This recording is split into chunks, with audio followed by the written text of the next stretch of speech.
2 years ago, I took my point-and-shoot camera and a roll of Kodak Gold to Sweden. Then I forgot about it. Until now.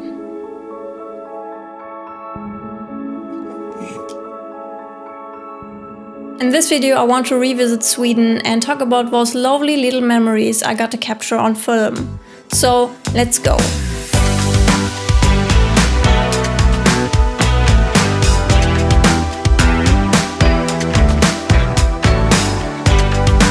Before we dive into the photos, let's quickly talk about the camera. It's a Fujifilm Zoom 70, a compact point-and-shoot film camera. It features a 35 to 70mm zoom lens, automatic exposure settings and a built-in flash, making it super easy to use while traveling. Despite its simplicity, it delivered some really beautiful results on this trip.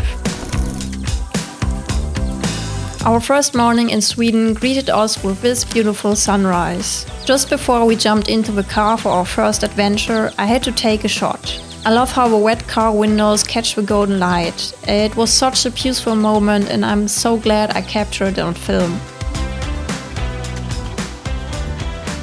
On our hike through Stora Mosse National Park, we came across this lone cow just living its best life. I love how this turned out with the cow in the foreground and the tree line stretching behind it. A perfect little memory.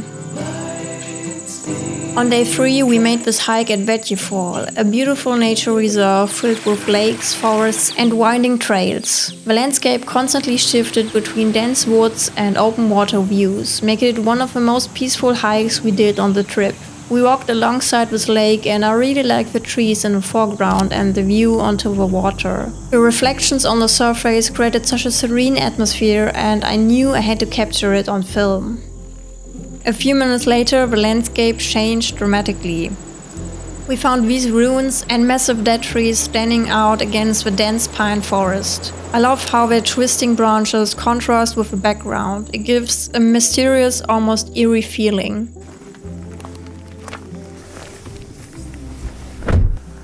On the drive back, I snapped this shot from inside our rental car. The road acts as a leading line, guiding through the towering green trees. I also love how the rear window in the foreground adds a subtle framing element. Okay, so this one was supposed to be a cool shot of a side mirror reflecting the road, but I forgot to turn off the flash. Let's just say it's not my best work.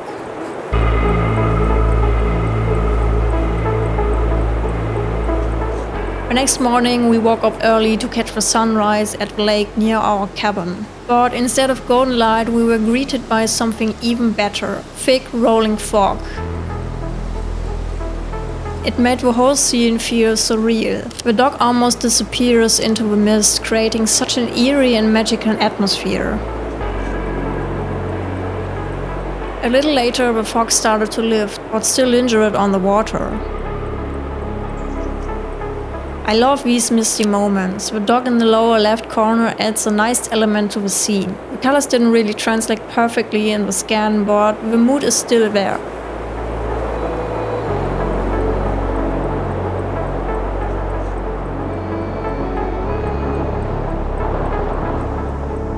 Later that day we hiked around the stunning lake and it became the most unforgettable day of the trip, because Magda proposed to me.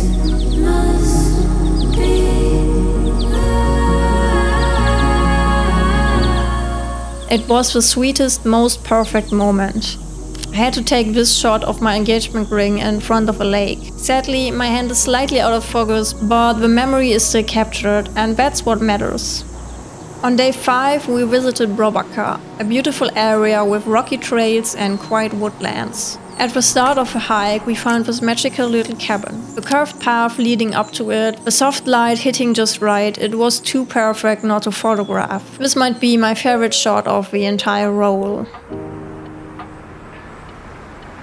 At the top of the hike, I caught Magda swapping her lens with a stunning view still visible behind her. This was one of those spontaneous shots I didn't plan, but I really love how it turned out.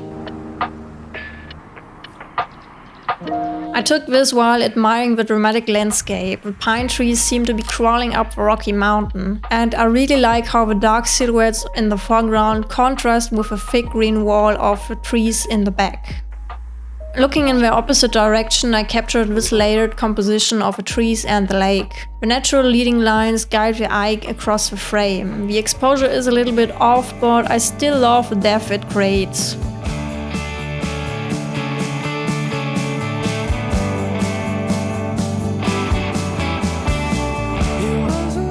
That evening, Magda took this candid shot of me getting into bed. It's not a special moment in itself, but it's a little piece of our trip that I'm glad was captured. On the way to the airport, I grabbed this shot of the vast Swedish countryside. The motion blur on the grass adds a nice sense of movement. And I really adore this tiny little house in the back as a sweet detail. One last shot before heading home. Something about airports always fascinate me. The in-between moments, the anticipation. This photo just feels like a fitting way to end this trip.